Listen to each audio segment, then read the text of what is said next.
We have maybe the greatest coach of all time about to join us. Oh, yeah. In a matter of seconds. I can feel it. You're right. I can feel it. 2 Super Bowls in his first 4 seasons as a head coach. Maybe he's not. Some big dumb dipshit. Guy's been chastised for everything he has done. Maybe he's not. Some big dumb dipshit.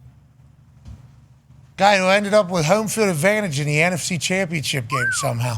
Maybe he's not. Some big dumb dipshit. All people wanted to say all year is that this guy was definitely a big dumb dipshit. Lower thirds were saying, this guy's a big dumb dipshit. Then the next week it would say, still a big dumb dipshit. Then they'd win again, and it would say, may have won despite the big dumb dipshit. Ladies and gentlemen, joining us now is a guy who might not be a big dumb dipshit. Paisano, head coach of the Philadelphia Eagles, Nick Sirianni. Yeah, go! Guys. Coach, how you doing, man? Good. How about you guys? Good. Hey, so as we were trying to fill time there, as we were connecting with you, we had to relive the entire season that you were getting talked about all year. And all you did was continue to win games, win games, win games.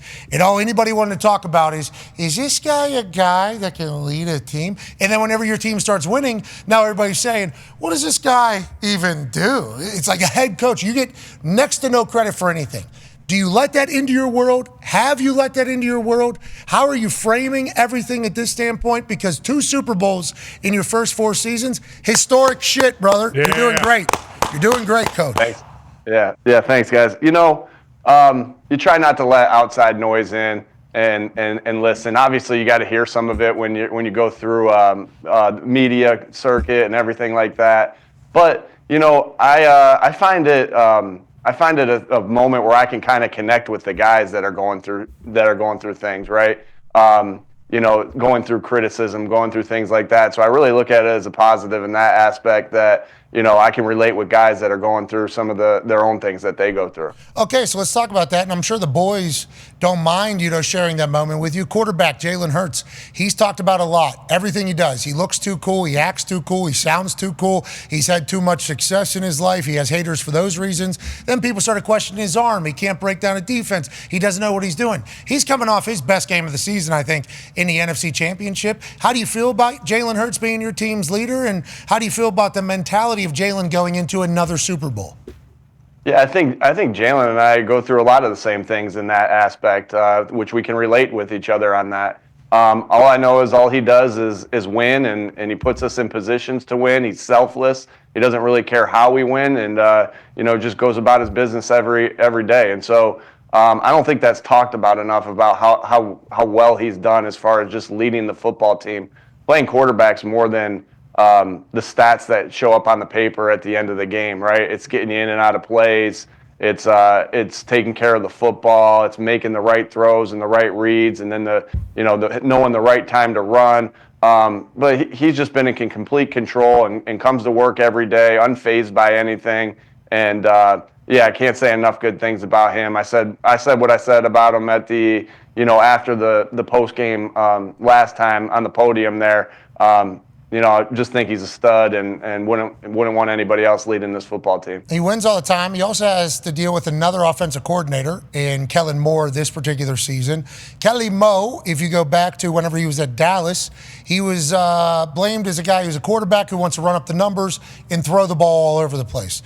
This year, you guys get maybe the greatest free agent signing in the history of the NFL with Saquon Barkley. You have the best offensive line in the league, and he has been very comfortable relying on that, even though it got really loud. How has it been watching Kellen Moore work? How has it been knowing that your team is a run first, even though you have the ability to throw offense in 2025, which is very abnormal?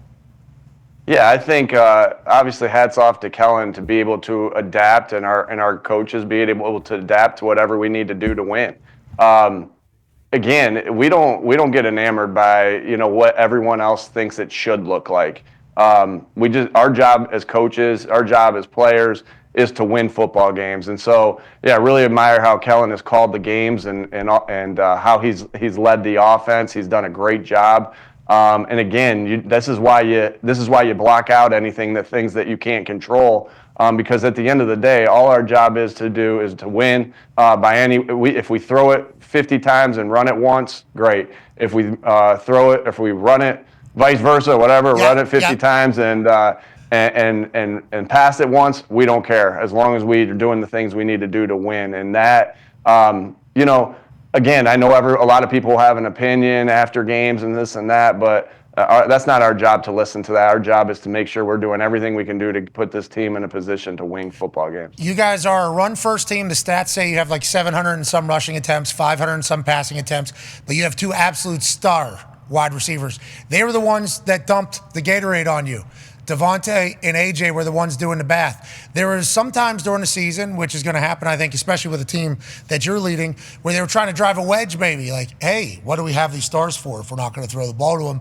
This is 2025 and we're running the ball. Them being the ones to do that, I think, was a big message. How have you communicated with your team this year, with those guys in particular, knowing that they're going to have to make a huge play in a huge moment regardless?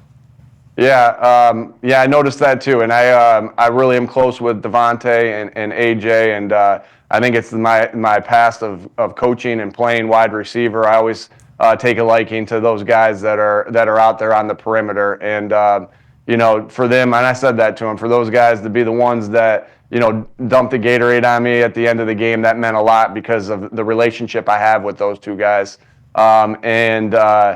yeah, they're studs, and how selfless they've been throughout the entire season, because they know they can take over games, and Jalen knows he can take over a game, and Saquon obviously can take over a game, and this is the way we've won, and the way games have played out, and if you watch the tape, when you watch the tape, right, you're seeing some of those Saquon runs. Like, I don't know, I saw some stat about Saquon having 7 runs over 60 yards, which is some sort of record. Well, that doesn't happen unless you get blocks downfield from the wide receivers, right? It gets past the first level with the offensive line and the tight ends and Jalen holding the backside.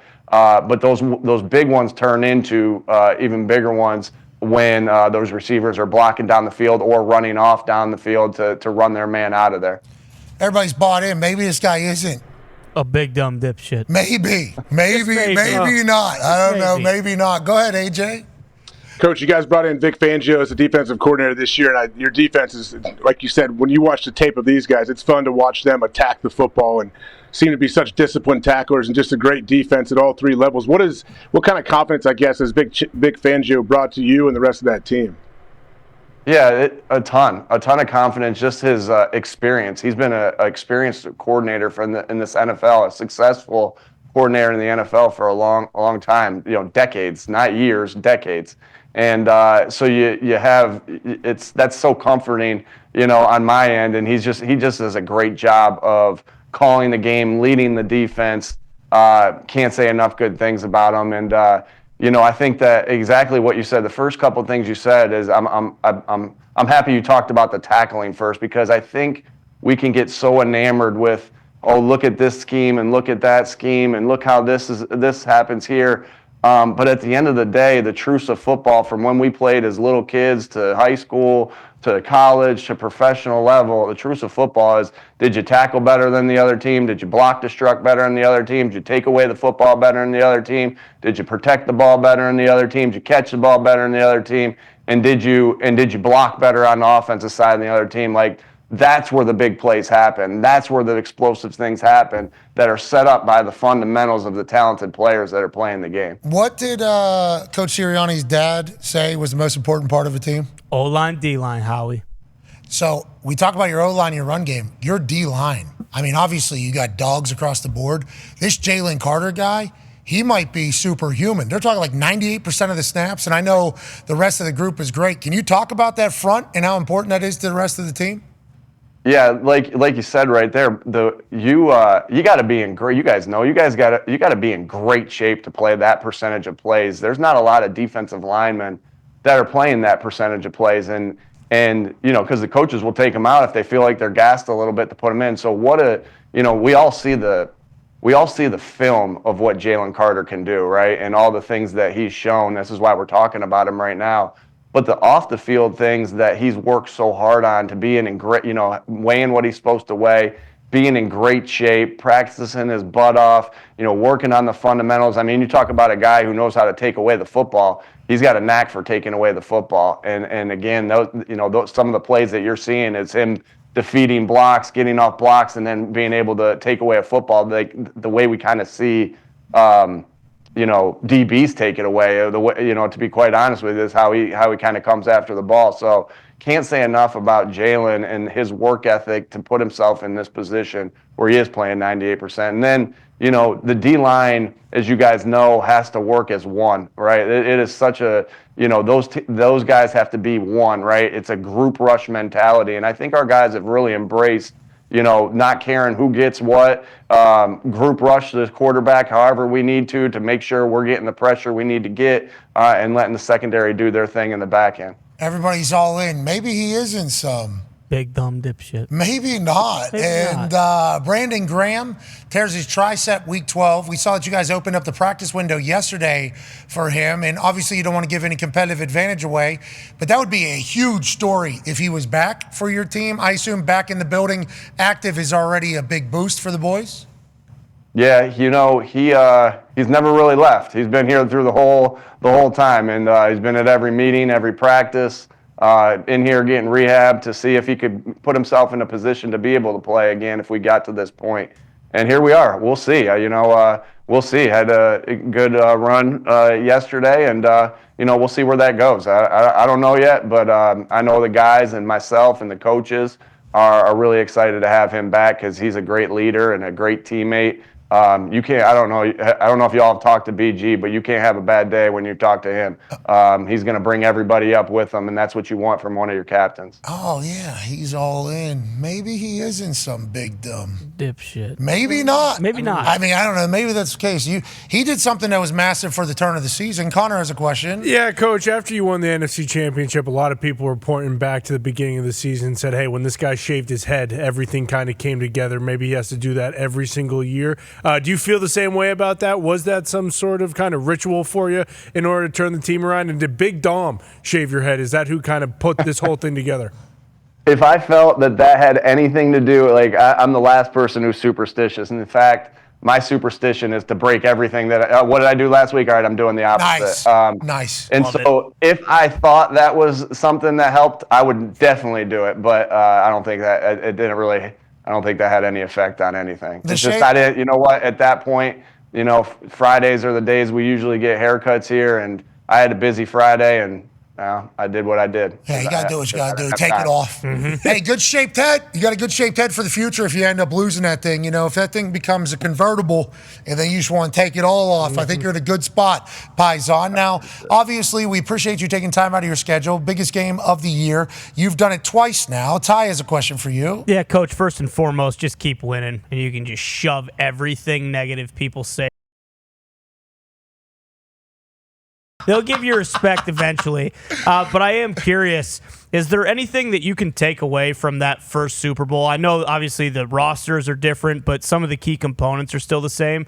Is there anything you can take away from the first time you played the Chiefs in the Super Bowl to now that you think will set you up for, success this time around?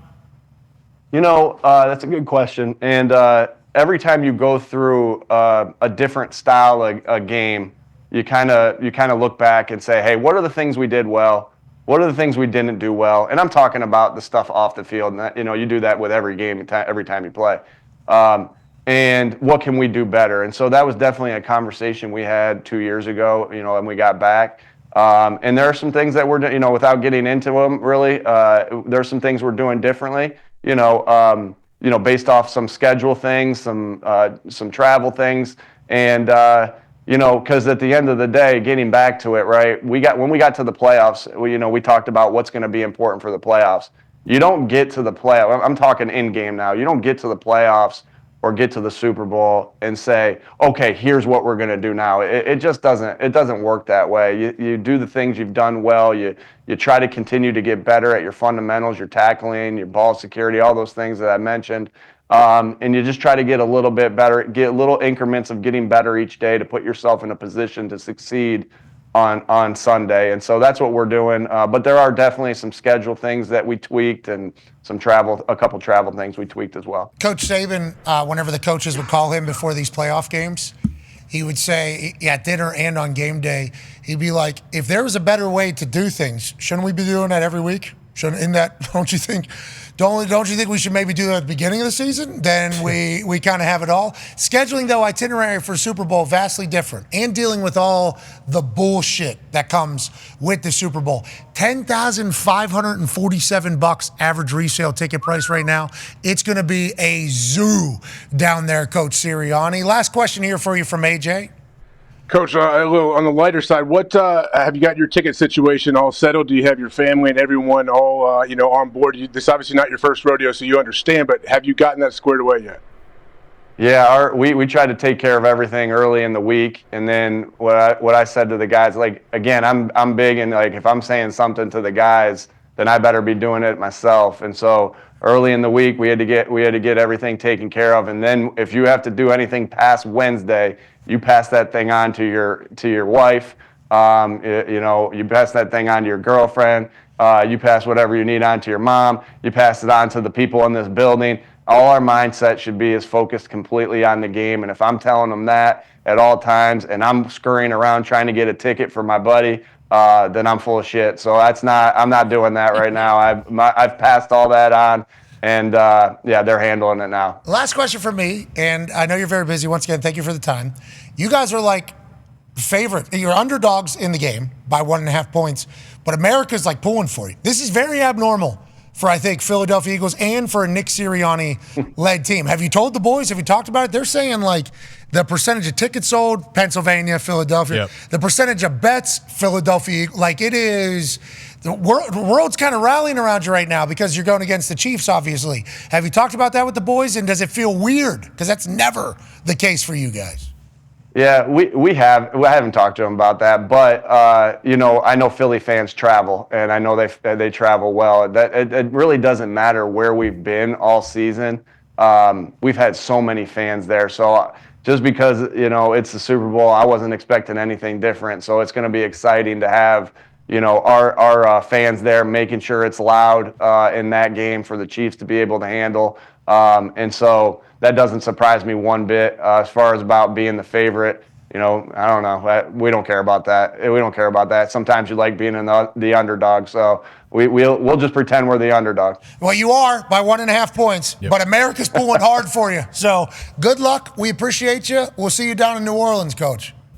All right, guys. Thanks for having me on. Ladies and gentlemen, a guy who might not be a big dumb dipshit, Coach Sirianni. Yeah, Coach!